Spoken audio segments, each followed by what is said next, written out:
Good evening, everyone. Let's start with our land acknowledgement. Cobourg is located in the traditional and treaty territory of the Mississauga and Chippewa nations.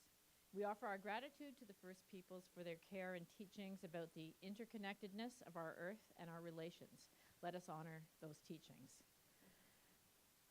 Before we continue, can you give me a show of hands if you're here for the first time? Wow. Thank you. That's great, and Jesse too. Love it. My name's Elizabeth Ivory. I'm chair of NLC. We have a whole bunch of our great volunteer board here tonight. I'm not going to name them because I'll forget someone and then I'll feel terrible, but you met some of them coming in, some at the connector table, and they are all, as I said, volunteers. And NLC is a labor of love for us, but more than anything, we love to come out in person and see all of you, so we're so glad you're here. First, I'd also like to thank our media sponsors, Watershed Magazine and Classical FM, as well as an advertiser with us this time, Bugman HomeSmart, and a huge thank you to two members of our community, Nancy Pulser and Jack Wardle, who made an incredibly generous gift, and prefer to be anonymous about that, but we were overwhelmed, so thank you to them, and a round of applause, please.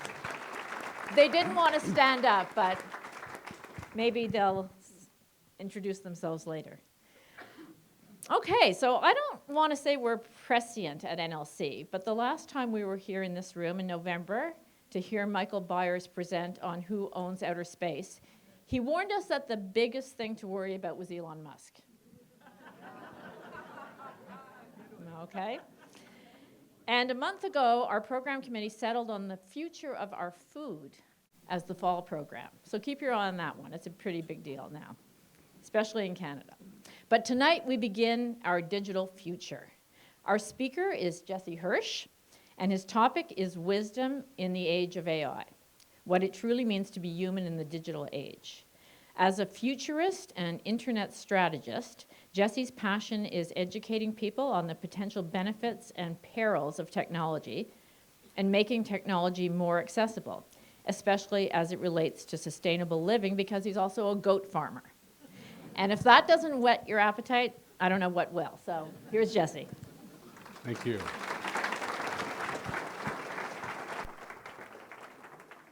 I was going to say maybe I'm one season too early because I've already decided to focus on the food part, partly because I do agree Elon Musk is a bit of a threat.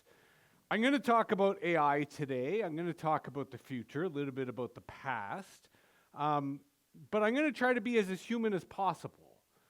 Any robots here want to self-identify?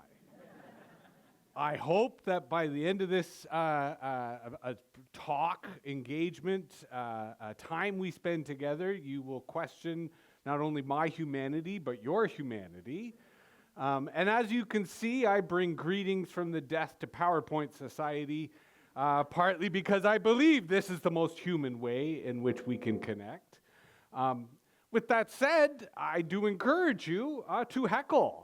To interrupt. If you want to really be Canadian and polite, raise your hand. If you want to make me happy, do your best impression of Arnold Horshack.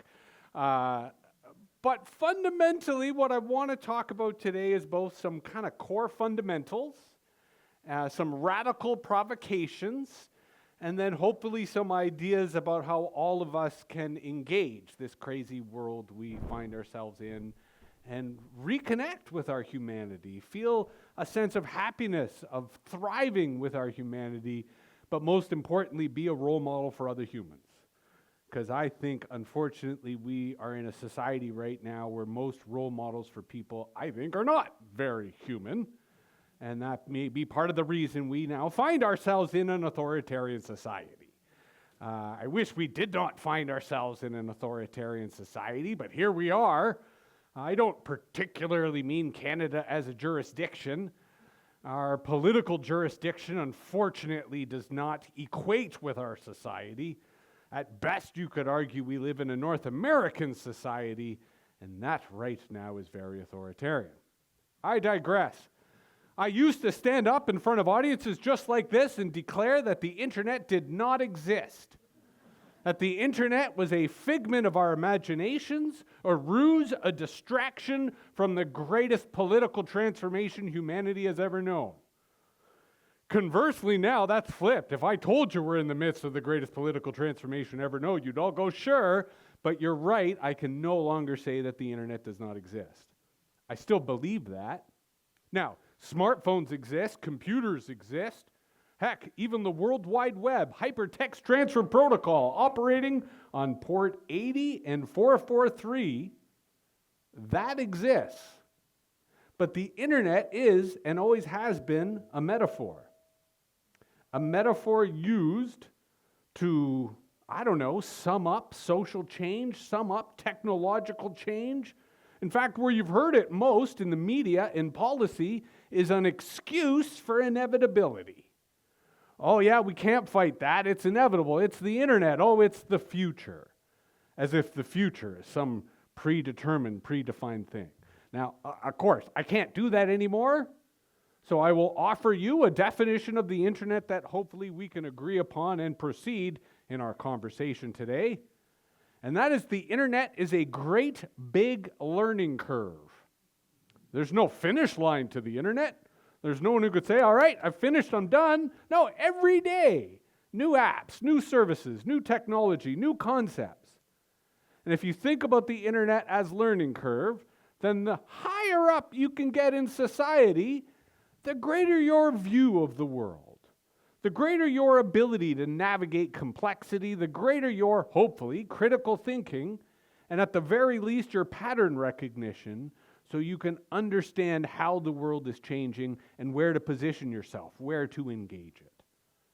So if we take that metaphor of the learning curve, I would ask you now to kind of imagine where you are in that learning curve, where you'd like to be, because part of what we're going to discuss today is how to climb that learning curve, how to get higher on that learning curve, and most importantly, how to take others with you, how to help others define and understand the moment that we're in. So instead of us accepting some future that's sold to us by some used car salesman like Elon Musk, we can come up with our own future, our own desire for the society, the country, the world that we want to live in. Now, if I were to argue, okay, now that we understand what the internet is, I could then say, I think the primary impact of the internet, the primary impact of technology in my lifetime has been to change our relationship with authority. And by authority, I mean who we trust, who we listen to, where we get our worldview from. Because I remember, as many here in this room might do, remember a world in which we only had institutional authorities, in which the only people who appeared in the Globe and Mail or appeared on CBC radio were executive vice presidents, ministers, executive directors. These were people who had already been vetted by an organization. That organization had placed trust upon them, and that is why they were elevated to stages of privilege like our media. Versus fast forward to today, any idiot who says something incendiary will be quoted in the Globe and Mail or put on CBC radio. And in fact, 10 years ago, 8 years ago, I used to be able to make the joke that any idiot who says something incendiary can become president of the United States. No professional experience necessary. And in the scholarly literature, they describe this as a new form of authority. So initially, in the early days of social media at the start of this century, many people thought this would be democratizing. That because anyone could have a voice, anyone could go and earn a constituency, and by earning that constituency, become an authority in any subject, anywhere, that would be good, that would be positive, that would lead us to a more diverse society. And in some respects, it has. Right? In many respects, we have seen what I could call a new attentional middle class. Right? There's those of us who are serfs, nobody pays attention to us. There are the billionaires, they literally own the media. And then there's an attentional middle class of people who, if they're successful, actually make a career as a YouTuber. right? Or as a TikToker or as an Instagram person, because they've gotten enough attention that people will pay them for that attention, and that becomes a career, right? In the United States, where there is a much larger marketplace, this is a very powerful constituency. So powerful that in his second attempt to enter power, Donald Trump heavily courted this particular class, even invited them to his inauguration after he won, right? Because he recognized that the traditional gatekeepers, the institutional authority, meet the press, face the nation, that they were a liability to him, and that instead it was these influencers, it was these, what I call the middle class of the attention merchants, they were the ones who effectively helped mobilize attention, amongst many other ways, including Elon Musk's money, that helped him win that election. So these are the cognitive authorities, who are often in contrast, in competition to the institutional authorities. And when I give this talk to corporations, this is where I tell them, institutional authorities and cognitive authorities, they're not mutually exclusive.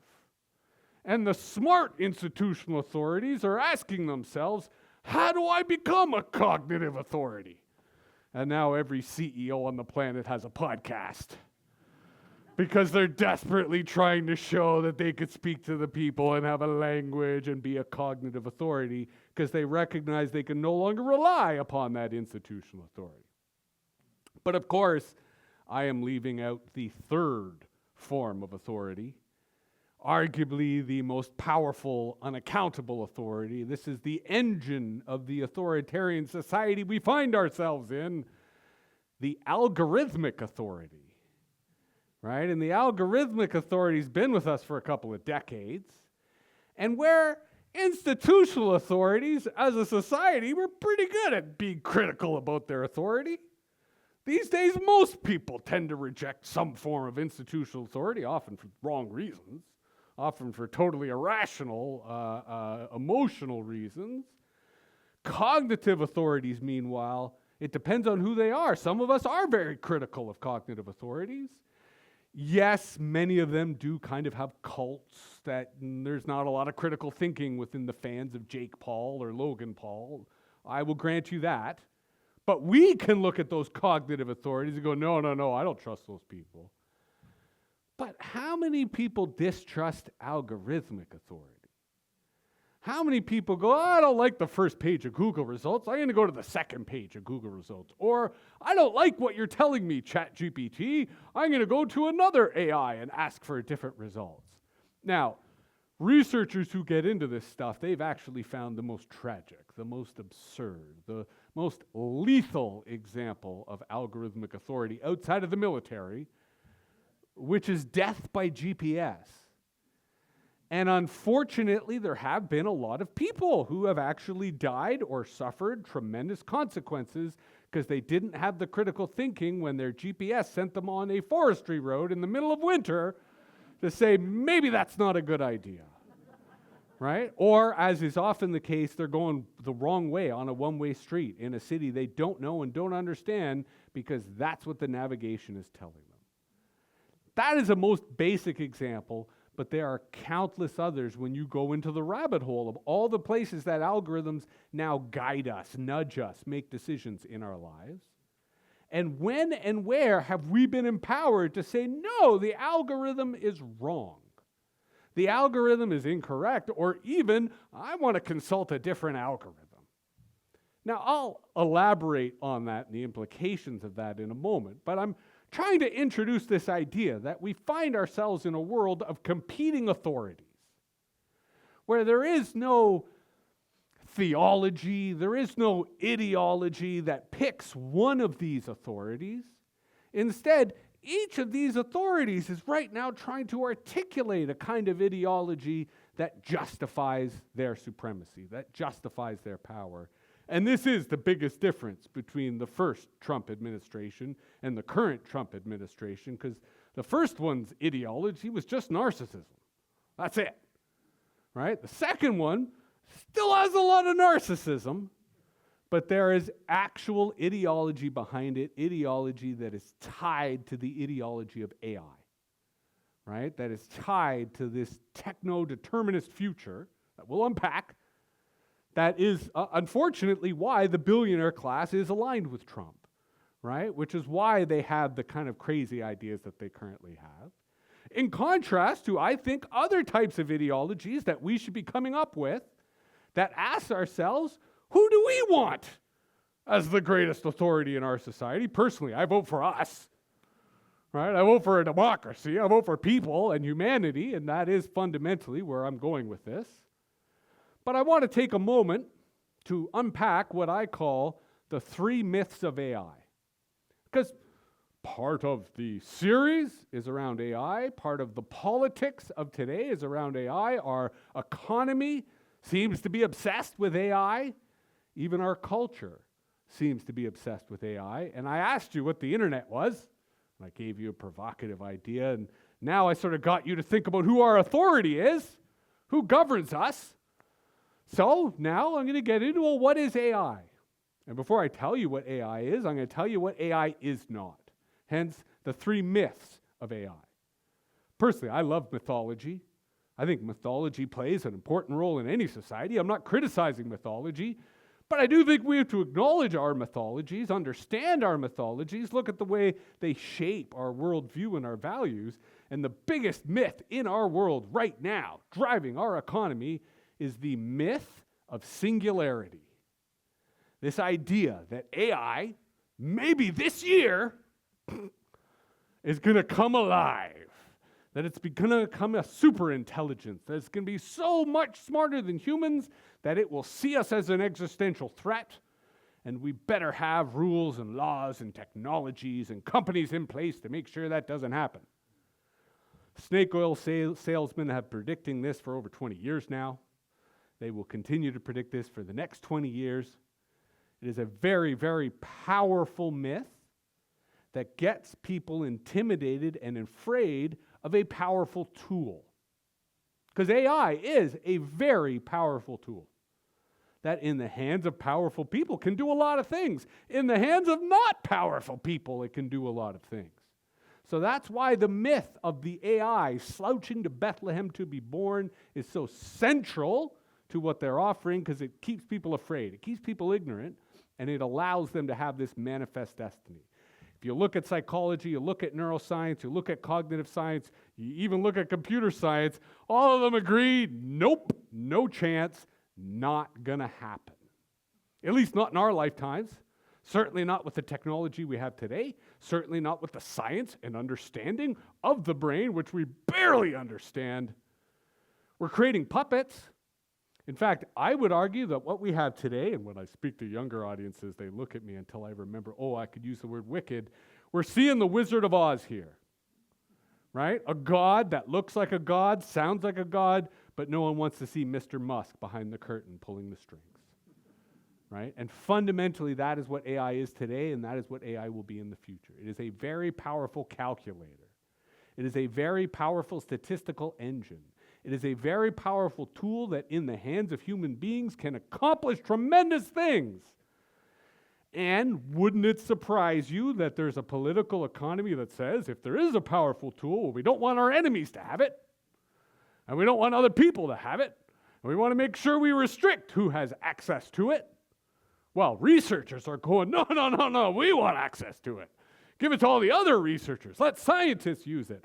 Oh, maybe that explains why they're completely attacking the research and education framework in the United States as we know it, right? Because this powerful tool is available to confirm all the research that the people in power today would not want us to confirm. So, therefore, myth number 1, make people afraid, make them appear that it is some god when it is not some god, and we'll use that fear to restrict how people can use it. Myth number 2, the myth of objectivity. The idea that AI can make decisions without succumbing to the flaws that plague human decision-making, like emotions, like corruption, like politics, like morality, like all these things. So there's this belief that if we could turn it all to mathematics, that if we could take all human decision-making, put it into this system, and therefore have fair, evidence-based decision-making. total rubbish, hogwash. In fact, I'll even go further and say there is no such thing as neutral data. All data is biased depending upon who collected it, who asked the questions, who didn't ask the questions, what was their agenda, who funded them, right? There's always an agenda. There's always a bias. Now, if I ask you this as users, I would say, do you think that Amazon's algorithm is biased in favor of Amazon? Do you think that YouTube's algorithm is biased in favor of YouTube? Right? Of course. Right? Netflix wants you to watch another show. YouTube wants you to go further down that rabbit hole. Amazon wants you to buy Amazon Basics, not the other small retailer that they're undercutting. Right? So everyone has a different literacy of what ideology is. Everyone has a different understanding of what bias is, and these words are very politicized right now, but I'm here to tell you that there is no such thing as removing bias. And at a certain point, probably sooner rather than later, we're going to realize that bias is actually an asset. Like, if I want an AI, I want it to vote early and vote often on my behalf. I want it to be biased in favor of me and my interests and my agenda. And further, if you actually look into the research around psychology and our understanding of the brain, guess what? Emotions and reason are inseparable. We do our best thinking when we are rightly emotional. And that depends for different people. For me, I'm a cranky fuck when I'm hungry. When I'm properly fed, I do my best thinking. I'm really sharp. When I have friends who are making me feel comfortable and safe and inspired, wow, I go even further.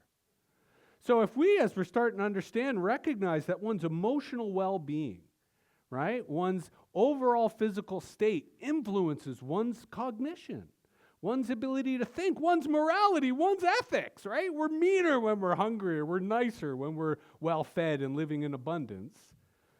Again, these machines are never going to have emotions. And the more that we design these machines to not only operate without emotions, but demand that humans operate without emotions, the more we're creating this authoritarian society that denies our humanity. When our humanity is fundamentally messy, fundamentally biased, fundamentally subjective. And the goal of democracy, the goal of science, is to mediate and navigate that. To find shared frameworks in which we can coexist without violence, in which we can have long terms of peace and stability and prosperity, because we recognize that each of us is different, right? And we can't be morphed into these objective, contained stereotypes. Which brings us to the third myth of AI. And unfortunately, this is the myth that I've always been most certain of. But unfortunately now, the cracks are starting to seep in, because the paradox of any myth, the paradox of any belief, is the more people who believe in it, the more it becomes true, right? And this is the danger right now, Trumpian authoritarianism, right? It's the ultimate repeat the lie over and over and over until we're all eating cats, because we've decided that that is high cuisine. The third myth of AI, and this is backed up by empirical research, this is backed up by, again, decades and decades of clear evidence, AI does not lead to unemployment. AI does not lead to unemployment. AI is not going to take our jobs. Automation does not lead to unemployment. It does displace the job and the workforce tremendously, and often not for the good, right? Most Amazon warehouse workers will tell you that their work lives are hell. And that's partly why they're unionizing, right? That's partly why there is such a move to try to find better benefits. What you find in automation is actually increase of capacity, not decrease of labor, right? You work people harder. You make them do more. You deny them the bathroom breaks. You deny them the breathing between tasks that in an analog world we naturally carved out for ourselves. But in the optimized world, that ends up being crunched and crunched and crunched. When you look at places like auto factories, which are increasingly automated, the stuff that they're doing, humans never did. And this happened after they moved the human jobs to Mexico or to China or to Vietnam. And so right now, one of the lies, and I use the word lie, like when I say Trump lies, and I don't use quotes, that's when we all know, and Trump knows he's lying. But when I say Trump lies, this is where I wonder if he knows he's lying. And maybe he believes himself, because there's a lot of reasons why they're doing the policies they're doing. But the biggest one that I do think they believe in, even though I think it's a lie, is reshoring manufacturing. Like they really think that they can have high-end semiconductors, let alone automobiles, let alone all the other stuff Americans need, manufactured in America. And there's no way that's going to happen because they do not have the workforce, period. And I don't mean just in terms of education, in terms of the engineers who would be necessary to do these jobs. I just mean numbers. They would need open borders. They would need tons of immigration to actually have a manufacturing sector. This is why they're lying to themselves, because you do still need labor. And the biggest source of labor that we all need now, that cannot be automated, that we will need more of, is care labor. Right? And care labor in this province has already been decimated, right? And it's only going to get worse, and robots ain't going to do that job. The other obvious example, very briefly, truck drivers. Right now, they cannot hire enough people to drive trucks, right? The logistics industry is completely strapped. And the other on the white-collar side is law, because law has embraced AI, right? Law is almost 2 decades into embracing AI, and some of the machine learning models they have allow them to condense weeks of legal research into minutes, right? Allows them to profile judges and understand what the judge's bias is, so they know exactly what case is decided in court. Is there less lawyers? Less paralegals? No, there's more litigation, right? The courts are backed up more than ever. What it does is make justice more accessible. It makes the law more accessible. It makes people's jobs worse. It doesn't eliminate them. So in all 3 of these cases, we are taking policy approaches, we're taking intellectual approaches, we're taking political approaches that are, in my view, delusional. Because we're not actually looking at what's happening, even though all the research is there. Right? Even though anyone who's curious can go and find scholars who are talking about everything I've said today. But you have to do it, right? And this is why when we flip now to talk about wisdom, to talk about the skills that people need, right? We're in this really weird kind of paradox where you have to be a citizen journalist to be a citizen, because the only way to be a citizen is to be your own journalist and source all your information on your own. Because if you are somehow relying upon other people to inform you, you will be misinformed. Not out of any malice upon yourself, not of doing anything wrong, but because the predatory prey nature of our attention market is such that the profit incentive to manipulate you, the profit incentive to deceive you, is far higher than the profit incentive to inform you. Right? And the people who are there to inform you, quite frankly, are strapped, right? They're doing it on a budget basis. Versus the people who are trying to manipulate you, to deceive you, to scam you, it's boom times, right? And in many cases, this is actually where we get kind of interesting. I'll get a drink. The authoritarian society point is not to pick on Trump. It's not to make Canadians afraid. It's to recognize that we are in a new geopolitical order where there are emerging forms of ideologies and emerging forms of governance. And one of the most profitable right now is what I call crypto-authoritarianism. This is authoritarianism that leverages cryptocurrency for graft. Right? It's like old school kleptocracy, but done in a new form. So North Korea is the poster child example of this, right? Their primary source of income as a country is malware, right? Attacking hospitals and libraries, installing malware, forcing them to pay a ransom, right? And stealing cryptocurrencies. They just a few weeks ago did a $1.4 billion cryptocurrency heist on an exchange. Very profitable national revenue for the North Korean government. The dictatorship in Myanmar, formerly Burma, also does this.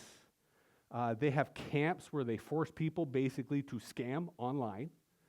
Right? This is a growing source of revenue for governments who are believe that might is right. Right? That believe that. So again, these are policies that we're seeing successfully.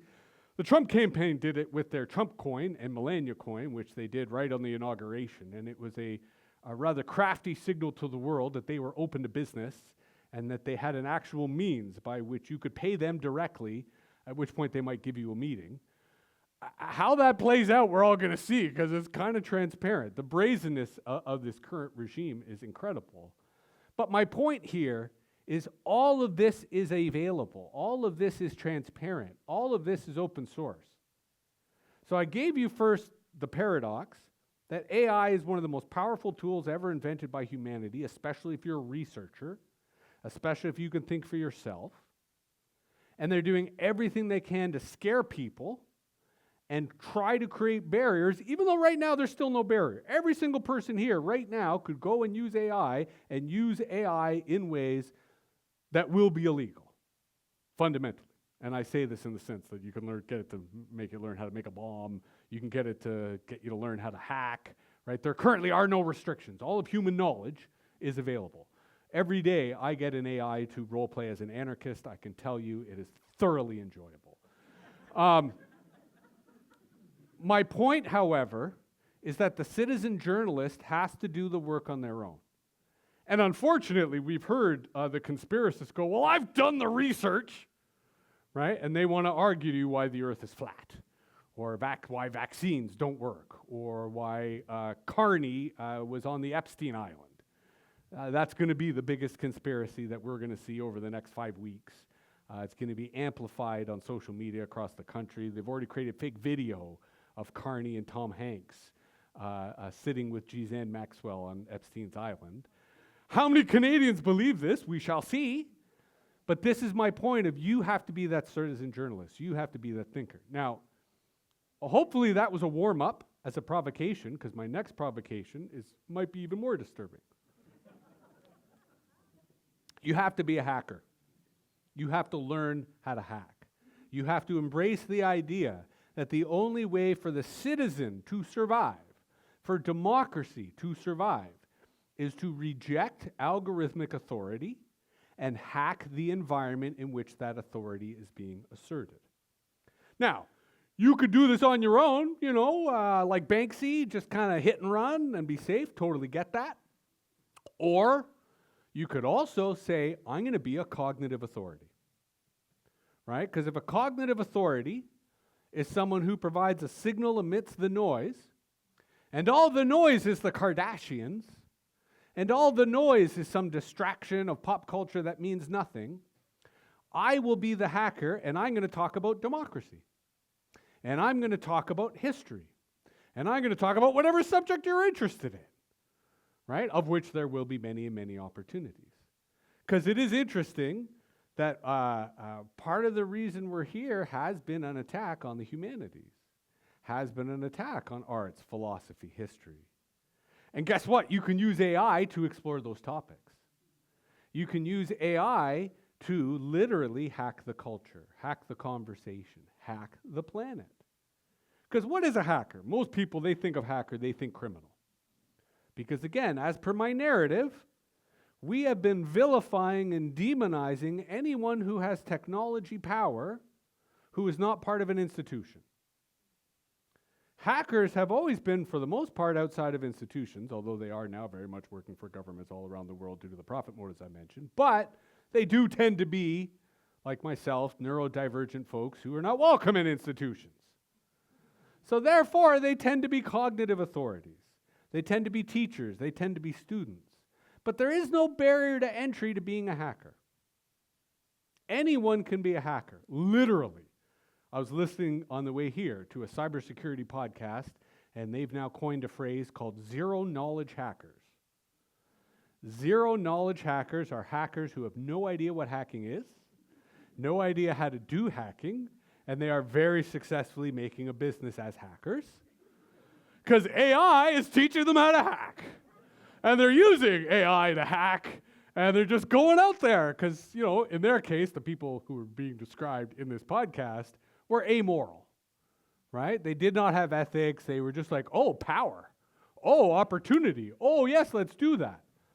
As a culture, we've told everyone that if you're a hacker, you should be a criminal. So a lot of young people who see, oh, look, technology is power. Oh, wow, there's zero entry to becoming a hacker. I'm going to become a hacker. All right, power, hacker. Okay, money. And that's not necessarily what we want. Versus I'm suggesting if instead of demonizing hackers, instead of criminalizing hackers, we were to acknowledge that our opponents, i.e. the opponents of democracy, the people who are currently openly, brazenly championing an authoritarian regime, they are driven by an ideology that integrates AI, that amplifies AI, and centers technology as the future of the state, right? As the future of society. And they have such momentum, such authority, that I don't currently see anyone who's in a position to stop them. So I would love to see a counter-ideology that nurtures itself in the history of democracy, the history of citizen empowerment, but centers at its core education, experimentation, and critical literacy. Personally, I call that wisdom, right? Wisdom implies that you need age, which historically is true, right? Historically, you did have to experience a lot to gain humility, to embrace education, to get into critical thinking, and to start really seeing that the world doesn't fit what you thought it was. And in fact, there's way more you don't know than you do know, and you kind of got to take a more flexible approach.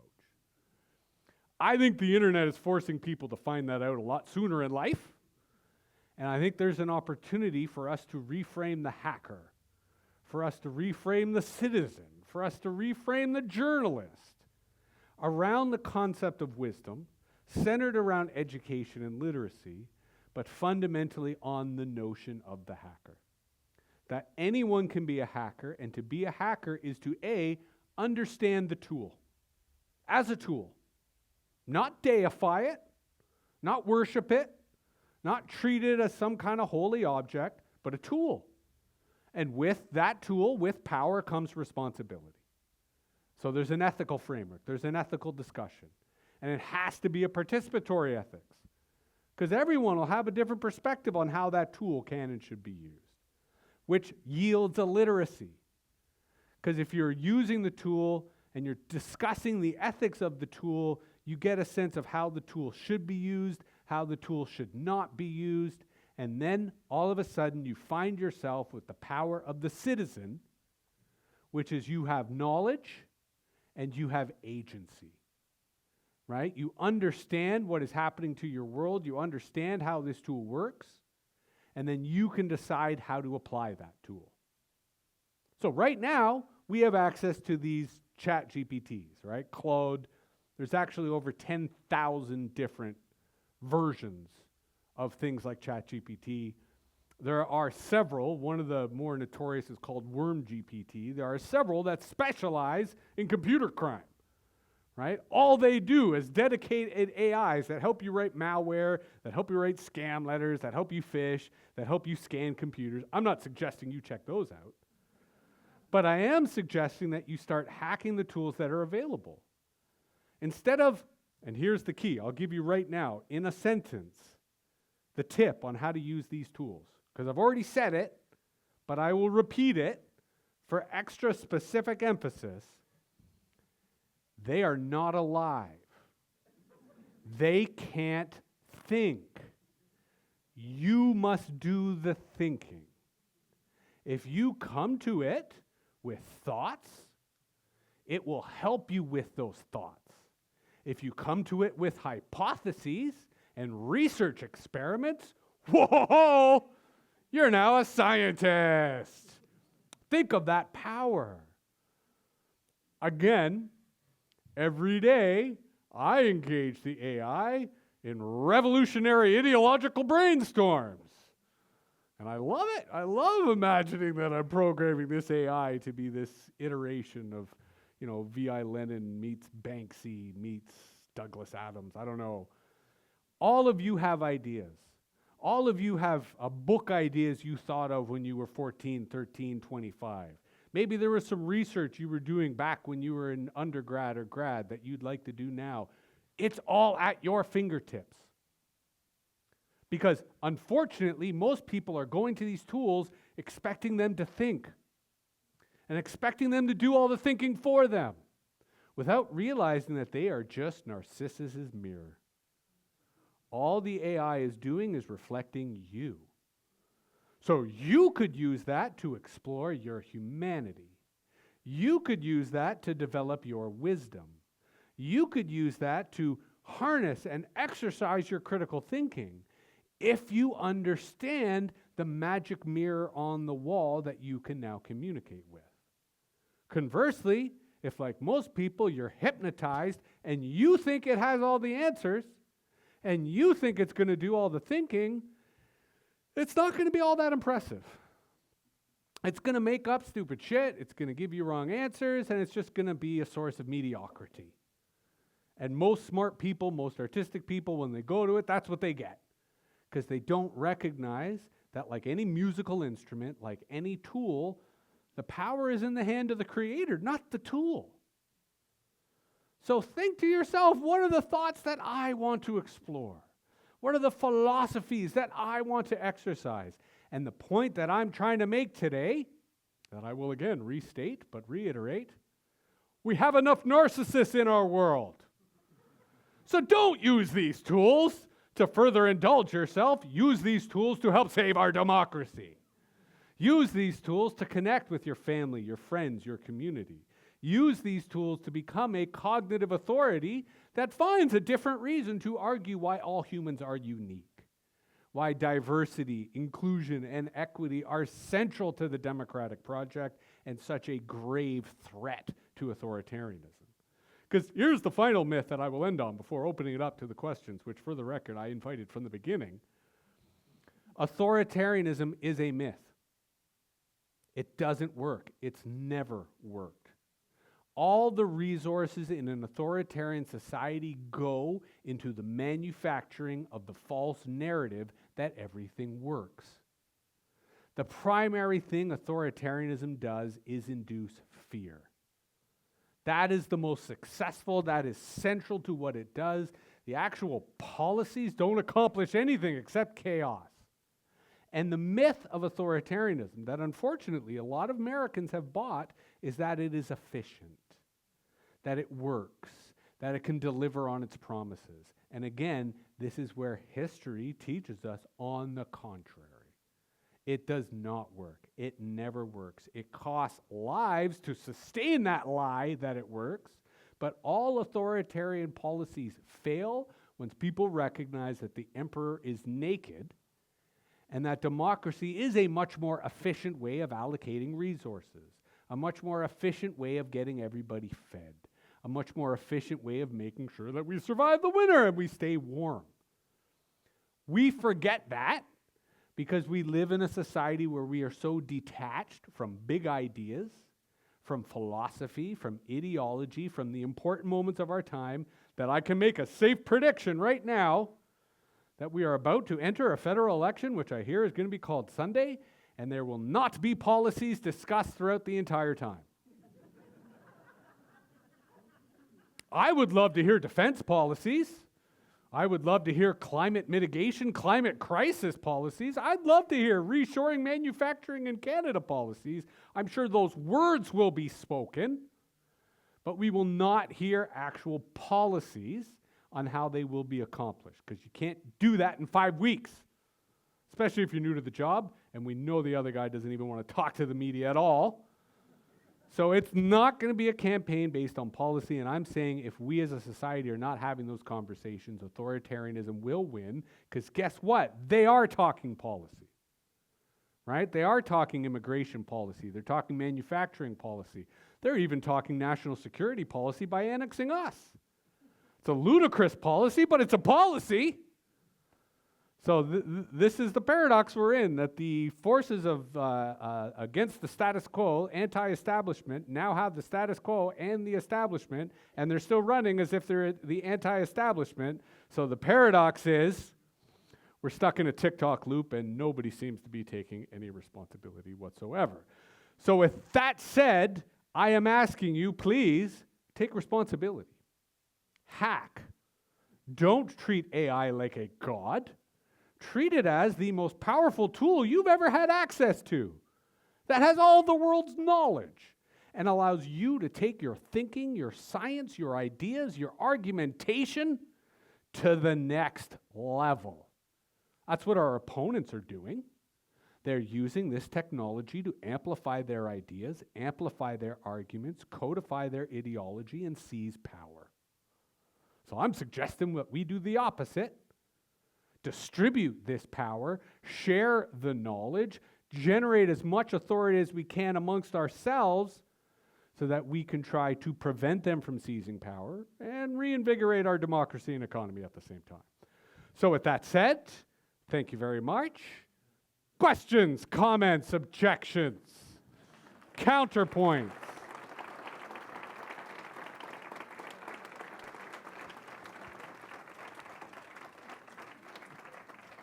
There are a couple of microphones that can be brought so that this is recorded for our trials once the invasion takes place. Yes. Brave gentleman in the back. Yes. Is this on? Yeah. It is. Okay. In the most recent book called Nexus by Noah Yuval Harari, he talks about the risk of AI in terms of democracies and totalitarianism and the strength that AI gives it. And he talks about guardrails. Could you for a minute talk about guardrails? Sure. I'm personally opposed to guardrails. And I say this because nefarious actors already know how to bypass the guardrails. I think where authoritarianism has a head start is they've embraced AI faster than democratic societies. I think democratic societies have been overtly concerned with guardrails when what we should have been doing was experimenting with how we adapt this technology to our needs. And to give an example that's kind of tangential, I think we should have invited Huawei into the country when we banned them. Like, I think we should be inviting Chinese technology into the country and saying to them deliberately, we're going to hack it. Like, we know you're putting backdoors in. Challenge accepted. We're going to find those backdoors. And then we're going to turn around to the rest of the world and say, we found the backdoors in the Huawei tech. We got a software patch that protects it. Huawei, work with us, and we can say that your technology is Canada certified, and that'll make it more valuable in the global market because they don't trust you, but they'll trust us. On the one hand, I could say Huawei going, no way, we can't do that. That's undignified. But if they did take us up on the offer, everyone would prosper. So I understand the guardrail ethic or technology, but North Korea's blasted through all that long ago. And I think we should be less worried about policing what we do with the technology and understanding what we should be doing with the technology to empower and enrich ourselves. Because I would like to believe, and you can call this naive, that we would not tolerate as a Canadian society that kind of bad behavior. And that there is a way, like the language around singularity suggests that no one will be able to stop this AI stuff. And I say nonsense, we know where people live. Right? The issue is when it's someone like Musk who doesn't live here. Right? So when he uses X to sabotage our election in the next few weeks, that's a problem because we can't go and lock him up. But within Canada, we should be allowing people to experiment with this technology because we can hold them accountable. And we need to develop the expertise, the capacity, the infrastructure to understand how to bend these tools to our values and our needs. Questions, comments, Objections? Yes.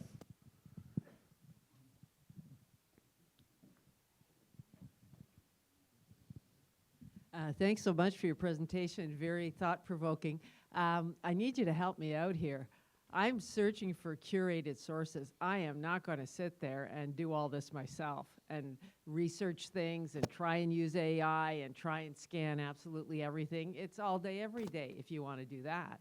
So I had to find some trusted sources who I believe that are doing this. But you kind of answered the question yourself, because that's what a journalist does. They find trusted sources.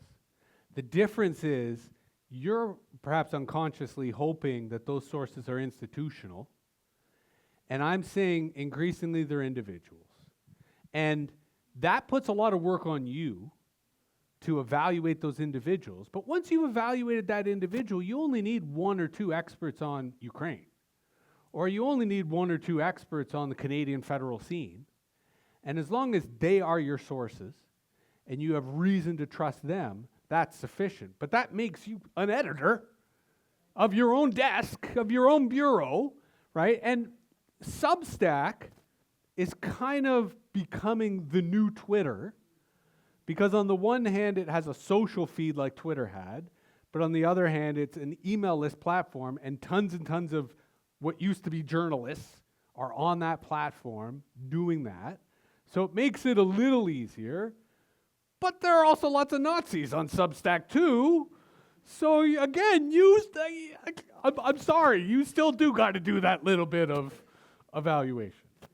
Other questions, complaints, fears? Yes. Yeah, what do you think of Geoffrey Hinton's position on AI and resigning from Google and the fear that he feels? I think self-serving. I mean, you have to be distrustful of people who are on the book circuit and, getting paid handsomely for his work. I think he's sincere. I think he believes what he's saying. And I think what he is expressing is culture. He was in that culture. He hung out with those people. He believed what they believed, right? If we all, us, as a community, if we were all Wall Street traders, and that's what we did, and we all spent our vacations together, we all worked together, we would all believe that the solution to world peace is open markets and liberalized trade. Like, that's our worldview. So he was in a world that they believe they're launching a God. They do believe that. They think it's going to happen this year or next year. So I think he saw their zeal, he saw their faith, and they have power. They've got billions and billions and billions of resources. I don't think he took enough philosophy classes. I think he needs to hang out with more transdisciplinary people. I think the danger of academia generally is that if you ignore all the people criticizing your field, you start to dismiss them as if they're wrong. So no, I again am more, it's like climate science. It's a consensus. Like, there's nobody who's saying, I don't know, maybe man didn't create climate science. It's been a consensus for a long time. AI is that same consensus. The people who, like Jeff Hinton, who are saying that, have a very clear economic financial stake. If there were people who did not have that clear economic financial stake and had the academic scientific credibility, then we could have that conversation. But this is really close to climate science when we're saying the consensus, that if you lined up the academic disciplines, they'd be all going, no, not happening. Powerful tool, enabling a lot of stuff, but no, not an existential risk. Go ahead, you want to follow up? Well, there was a piece that the CEO of NVIDIA yesterday was spreading fear about things happening in a 2-year horizon that originally were going to be 5 or 10. Yes. And as I said, some are saying this year, some are saying 2025, right? So if I'm wrong, I will be proven wrong soon. But again, Jensen Huang, CEO of NVIDIA, $1 trillion on the line. So you'll forgive me if I'm skeptical when that much money is standing beside. Show me a poor person who has the scholarly bona fides to say that this is legit, and I will be ready to go, okay, we've now got 98% versus 2%. But right now, I am way more inclined to go with the neuroscientists, the computer scientists, the cognitive scientists, and the wide range of intellectual disciplines who are like, they are hallucinating. Those now? He left Google and he's... No, but my point is Geoffrey Hinton has always been the godfather of this field. He has zero critical distance. He has always had a reason to believe his own press. There's a lot of things I believe that I'm wrong about that I don't know that I'm wrong about, right? Because of the nature of cognitive bias and the nature of who I am. I'm sure that I think I'm a way better driver than I actually am, right? Because of the nature of cognitive bias, and that's why I always need independent verification. I am never going to trust someone talking about themselves unless there's some other way to verify that, because none of us know ourselves, really. Although we're getting better, thanks to that narcissism thing. Yes, question in the back. Yes, hi. Thanks very much for this provocative presentation. I am a firm believer that AI is a powerful tool that we have at our hands, but I also believe that AI has places where it can be better applied than others. Yes. And I have a concern from what I've read about the environmental impacts that AI might present. So I just want to challenge you a little bit, and you know, this idea that we all become hackers, AI hackers, and I wonder whether or not AI is actually essential for us to be those social media hackers. And you know, what if every one of us all decided that we're going to become AI hackers and using all the resources and water or whatever it takes to, you know, supply that AI use? Like, is this actually a place where we need to use AI to be the hacker? Like, why? Excellent question. We as a society do not need AI. If we turned AI tomorrow, we'd all just be fine, and science could continue and research could continue. The environmental impact of AI is obscene. I am actually predicting, short of a competent government, which doesn't exist in the United States right now, we're going to have brownouts because the power is going to go to the data centers because they're going to spend more money than household users. As an aside, that's why I've invested in solar technology. You can do on your own. It's getting really cheaper. It's easy to do that stuff. You individually using AI are not using it. You're not impacting that climate obscenity at all, right? Like, the individual stuff that you use is literally nothing compared to what they are already using. Like, I oppose what they're using. I do think it's an obscene to climate. But I'm suggesting that in the midst of what could be an actual war, that we should learn how to use these tools. You're correct, you don't need to. Like, my point about policies in the next election, why aren't we talking about a drone industry? An open source drone industry in which we're all making these things in our backyards so the insurgency has a greater chance. I digress. But this is why I'm saying people should play with AI for the purpose of literacy. And I'm, like, again, if I was talking to a corporation, different conversation. But I'm talking to people who, by the mere fact that you are in this room, you've self-identified as citizens, right? Like, you've actually bothered to turn the TV off to come here and to talk about crazy ideas. That's why I'm targeting all of you to use AI and not necessarily other people. Right? And each of you individually, your use, unfortunately, will be environmentally insignificant because of the amount that is being used for other purposes. Like this data center Musk has built in Memphis, Tennessee, which is now the world's largest data center running the world's largest supercomputer. He built it in like 4 months. Right? And the amount of power it's going to consume is absurd. The scale of this dwarfs us. But I still think that these tools you cannot understand unless you hack them, play with them, use them in a way that a child would, right? Use them in a way in which there is no right way or wrong way. You just mess with it because that will educate you.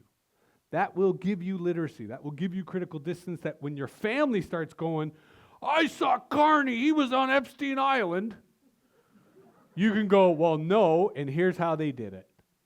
Right? And explain how the propaganda was constructed. And because they're not going to listen to CBC tell them. but they might listen to you, their brother-in-law, right? Or they might listen to their coworker, right? Like fundamentally, we are not going to win this battle top-down. We are only going to win this peer-to-peer. And to your point about AI and social media, we actually have the tools. And if my worst case scenario is right, we're not going to have the tools for very long. So it's interesting for us, while we have access to them, to understand them, to get a sense of how they're used. So when the guardrail conversation does come, we can be properly informed about what those guardrails should be, what those guardrails shouldn't be. So that's why I'm saying play, experiment, right?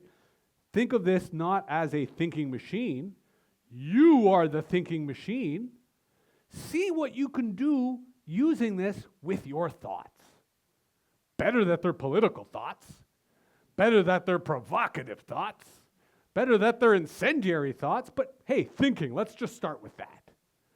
So that's why I am suggesting hack. But if you want to do it other ways, great. I'm learning how to weld. I mentioned I did the solar thing, like materials literacy. That's this whole other life skill that we should be teaching. Any other final comments, thoughts, anecdotes, fears? Yes, or one over there and then there. How about you first and then Denny? Thanks for this, Jesse. I have been online long enough to have actually seen it be the outpost for democracy and community, and then to have a lot of that seem to wither away. I'm wondering if there are ways to hack AI to recreate online community in a positive sense.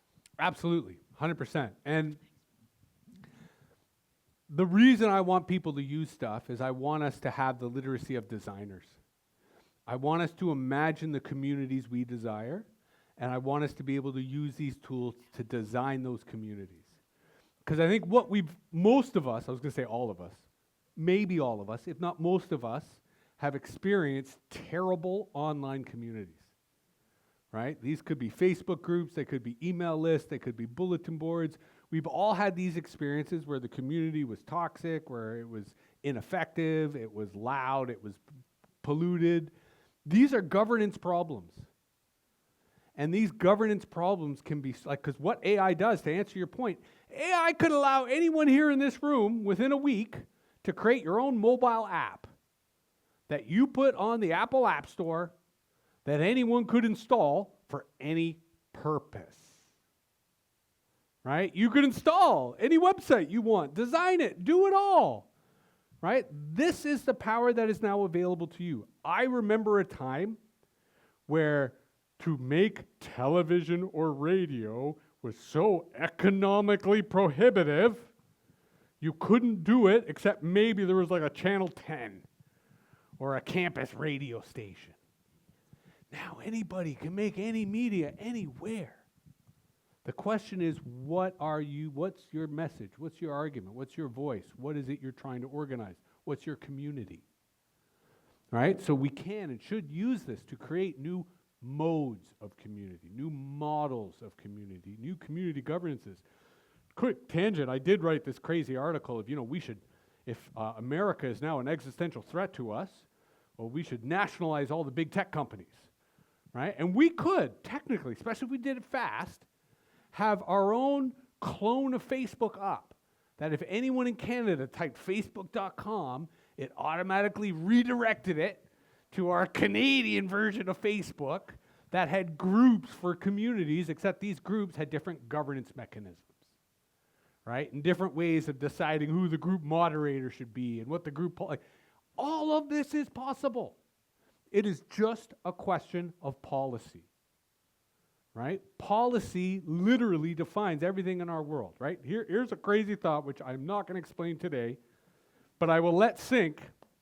The internet does not need to be a bastion of insecurity, right? The internet does not need to be full of criminals and scammers and hacks and malware. It is like that because of policy, right? It is specifically the policy of industrialized governments that espionage depends upon the ability to hack anyone's device at any time. Right? There's currently a scandal in the news this week about how OPP has been buying spyware from an Israeli company that uses spyware that Google and Apple don't even know about, right? So they don't have any way to defend it, and it allows the OPP to hack anyone's phone that they want to hack. So it is a policy that our technology is insecure as it is, and there's no reason why we couldn't have a policy that said the opposite, right? It is just choice. It is just political will. If we as a society are so illiterate that we think our tools are gods, that we think our tools are unquestionable, then we will not think that we have policy that could change anything about those tools. That's why I'm saying maybe citizen is a little outdated, and maybe hacker is the identity that is required to actually have democracy in the society we have. We did have a hand back there. Any other hands as well before we conclude, please? Yeah, just one more question. What would be your first steps to create this, reframe our society into a hacker society? And at what level? Can you go right down to kindergarten? So, appropriately to your last word, step one is peer-to-peer education, right? We have to incentivize not just lifelong learning, but peer-to-peer lifelong learning, in which we are being rewarded for teaching each other. And again, if you look at just the people in this room, all of you in theory have some skill that you could share with someone else that you can and should be rewarded and incentivized for doing. And in theory, we would prioritize some of the hacking or technical literacy stuff. But the welding is just as important to make the robots and drones that work with all the software. So A, peer-to-peer education, right? Incentivizing that and rewarding that. But the other piece to this, which I've completely left out, but for me would be step one, is redefining copyright as we know it, right? Because that is one of the biggest obstacles, not just to education, but to technology and hacking. Hence my point about Huawei, right? Say to Huawei, yeah, you can flood our market with technology and we will hack it.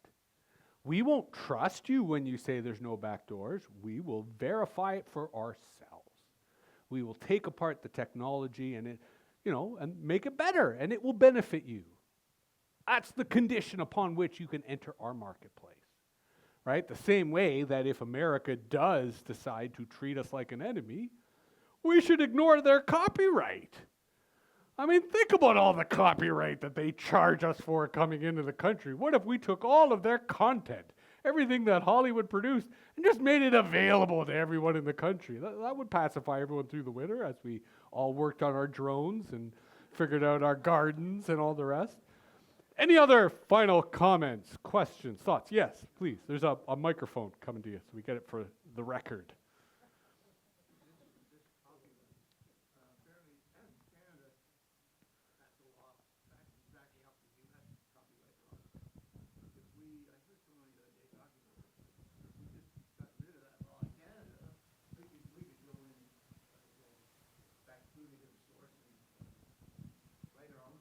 Yes, yes. And certainly, I would think, again, we have been dependent upon the United States for so long, we haven't thought about the policy opportunities of being a more trusted global partner by distinguishing ourselves from Americans, and our cultural industries could benefit tremendously.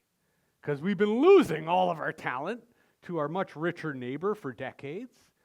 Already, many of them are fleeing, right? Because they understand that, but if we were making that content here globally, and we could, that again is another source of global revenue. I'm not saying that we ignore copyright everywhere. I'm saying we pirate here and export elsewhere, as the ultimate hypocritical contradiction might be. Any final comments? Thoughts? Are we at a close? Yes. This is where I'll just finally say, if there's anyone here who does want to tell me off, who didn't want to do so in front of their peers, that's why we got social media. So by all means. But yes, please, Kathy. This is the part where I say really nice things about you. Oh. No, just that one should be. Yep. Okay. All right. Well, I don't know about anybody else, but mind blown. I don't know if others are feeling that. My head is so full. I should introduce myself. My name is Kathy Bennett, and I am the co-chair for the Northumberland Learning Committee. And I wanted to thank all of you for coming. I don't know how the rest of you are feeling. I get a sense, I was watching as you were presenting, Jesse, and you know, eyes were popping, heads were nodding, and things were being thought, and I could see that. And I just found it so incredibly thought-provoking, and I hope that you did as well. My brain feels really full. I'm not sure I'm going to sleep tonight because I have to process all of this, because you gave us so many, you gave us a kind of a framework and some definitions by which we can better understand what we're into with our digital futures. Like, for example, I was really struck by vocabulary like, cognitive authority versus institutional authorities. That really stuck with me. Attention merchants. That really stuck with me. Algorithmic authority. Yes. So you've provided us a frame in which to think about it, but you did something even more, which is even more powerful. You gave us a sense of what we, the individual citizen, can do. We're not powerless. This is a tool that we can use. And I never thought of it that way. I've always felt like, you know, it's there to impress me, give me information, and I am to listen to it and assume that it's correct. It's not. And we have a responsibility as citizens to check it, but to use it. So I really love the point about hacking. Never saw myself as a hacker, but I'm really into it. I really want to try that. So I want to thank you for that. And speaking of hacking, I just, for those of you that are going to be coming to the rest of our series, you'll know that on April 10th and 11th, we will be having hands-on training with ChatGPT. So let the hacking begin. So Jesse, I want to thank you for being the opener for our series and providing us with all of your great thoughts and with a sense of humor, which I really greatly appreciated. And so I really want to thank you for being here. And yeah, I'm going to be following you even more on Substack. And that's, if you're on Substack, so is Jesse. So if you're looking for some more thoughts, check him out. So thank you. And I just want to let you know our next event, which is next Thursday, March 27th. It's about rethinking education. And our presenter is Dr. Riyanka Singh. She's a media theorist and assistant professor of communication and media studies at York University. So thank you, everyone. Rest well. Start hacking.